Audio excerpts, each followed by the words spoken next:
عالم اسلام کے ایک بڑے جید اور بڑے قابل متقی اور پرہیزگار عالم دین اشرف الفقہاء حضرت مفتی مجیب اشرف رضوی ناگپوری رحمۃ اللہ علیہ انڈیا میں وصال فرما گئے۔ اللہ تعالی حضرت کو اپنے جوار رحمت میں وسیع جگہ عطا فرمائے۔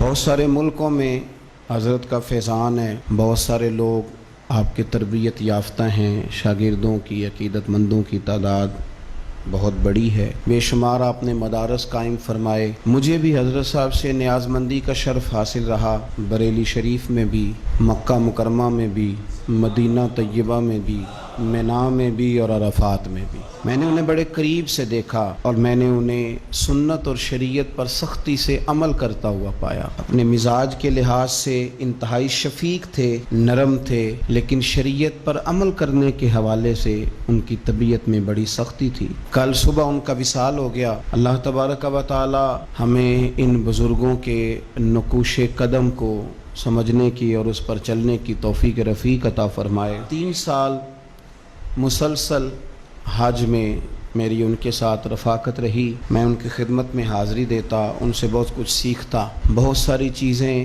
جو ذہن میں ہوتی وہ ان کے سامنے رکھتا اور وہ بڑی میرے ساتھ محبت کا اظہار کرتے۔ فون پر بھی بڑا مسلسل رابطہ رہتا۔ کل جب خبر ملی تو دل کو بڑی تکلیف ہوئی۔ ضرورت جتنی بڑھ رہی ہے صبح دوراں کی، اندھیرا اور گہرا ہوتا جاتا ہے، اور پھر ہندوستان میں رہ کر مسلمانوں کی قیادت کرنا، ان کو سنت اور شریعت پر صرف تبلیغ نہ کرنا بلکہ عمل کر کے دکھانا، یہ ان لوگوں کا بہت بڑا کام ہے۔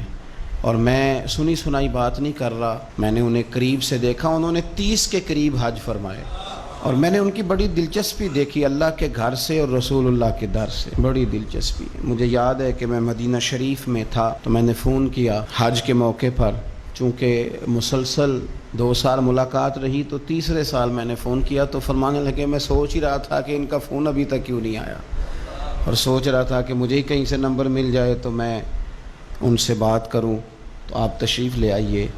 میں اپنے کچھ احباب کے ساتھ مدینہ شریف میں ان کے ہوٹل میں ان سے ملاقات کرنے گیا تو بوڑھے جوان سبھی سو رہے تھے، لیکن وہ بڑھاپے میں، ان کی عمر 80 سال سے زیادہ تھی، تو بڑھاپے میں بھی میں نے دیکھا کہ قرآن مجید کھلا ہوا ہے اور بڑی خوبصورت آواز میں اللہ کی کتاب کی تلاوت فرما رہے ہیں۔ اللہ تبارک و تعالی ہماری یہ گواہیاں ان کے حق میں قبول فرمائے، اور اللہ کریم ان کو اپنی بارگاہ سے بہترین صلہ عطا فرمائے۔